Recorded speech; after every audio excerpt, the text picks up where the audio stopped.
धन्यवाद।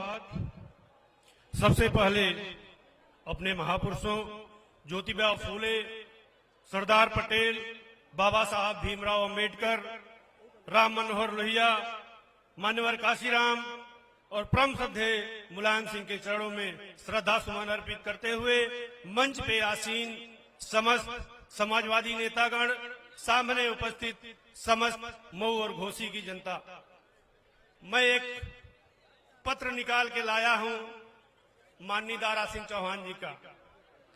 ये 12 जनवरी 2022 का लेटर है, जिसमें इन्होंने लिखा है कि माननीय मुख्यमंत्री योगी आदित्यनाथ जी के मंत्रिमंडल में वन, पर्यावरण और जंतु उद्यान मंत्री के रूप में मैंने पूरे मनोयोग से अपनी विभाग की बेहतरी के लिए कार्य किया, किंतु सरकार की पिछड़ी, वंचितों, दलितों, किसानों और बेरोजगार नौजवानों की घोर उपेक्षा के साथ साथ पिछड़े और दलितों के आरक्षण के साथ जो खिलवाड़ हो रहा है, उससे आहत होकर मैं उत्तर प्रदेश मंत्रिमंडल से इस्तीफा दे रहा हूं। मैं दारा सिंह चौहान से पूछना चाहता हूं कि क्या ये 18 महीने में आपकी ये सारी मांगे माननीय योगी जी पूरा कर दिए या नहीं कर दिए।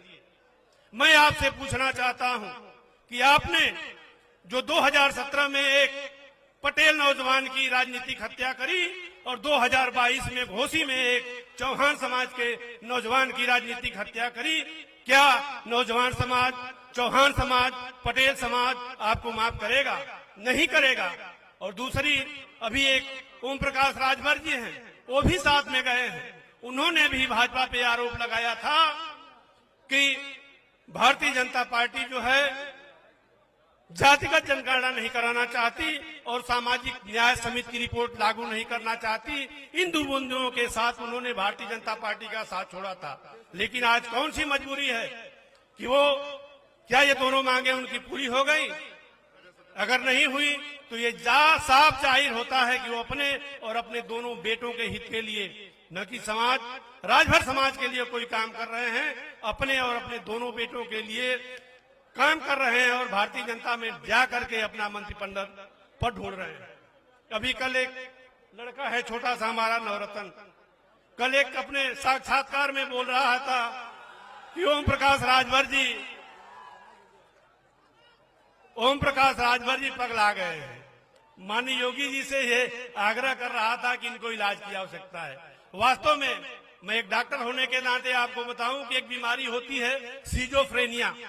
सिजोफ्रेनिया में होता है फ्लाइट ऑफ आइडियाज, मतलब दिमाग में तरह तरह की बातें आती रहती हैं और हर आधे घंटे बाद वो बातें परिवर्तित होती रहती हैं। तो मैं इस नवरत्न की बातों को अपने आत्मसात करते हुए कहता हूं कि वास्तव में किंग जॉर्ज मेडिकल कॉलेज में एक मनोचिकित्सा विज्ञान का एक विभाग है। जाहिर सी बात है सिजोफ्रेनिया का इलाज वहीं होता है, तो माननीय ओम प्रकाश राजभर को जाकर के सबसे पहले वहां इलाज कराना चाहिए। तीसरे हैं हमारे डॉक्टर संजय निषाद। नाम के आगे डॉक्टर तो लिखा है, लेकिन वास्तव में डॉक्टर किसके हैं? इलेक्ट्रो होम्योपैथ के डॉक्टर हैं। और दो बातों के साथ समाजवादी पार्टी छोड़ के गए थे, एक आरक्षण का मुद्दा लेकर गए थे और दूसरा जाति जनगणना का। यानी जितने ये पिछड़े, चाहे वो कुर्मी समाज का नेता हो, वहां मौर्य समाज का नेता हो, चौहान समाज का नेता हो, राजभर समाज का नेता हो, निषाद समाज का नेता हो, मांग तो सारे करते हैं कि जाति जनगणना होनी चाहिए। अभी हम लोगों का सदन चल रहा था, हम लोगों ने मुख्यमंत्री से मांग कर सवाल उठाया था, लेकिन मुख्यमंत्री ने स्पष्ट मना कर दिया कि मैं जाति जनगणना नहीं कराऊंगा। तो आप किस मुंह से जा रहे हो उनके पास? यानी आपके पास कोई न कोई स्वार्थ जुड़ा हुआ है और स्वार्थ सिर्फ और सिर्फ अपने परिवार को बढ़ाना है, समाज को नहीं बढ़ाना है। इसलिए मैं आप सभी बंधुओं से निवेदन करूंगा कि आने वाले 5 तारीख को साइकिल की इतनी बटन दबाना कि कमल मुरझा के सड़ जाए। बहुत बहुत धन्यवाद। जय हिंद, जय समाजवादी।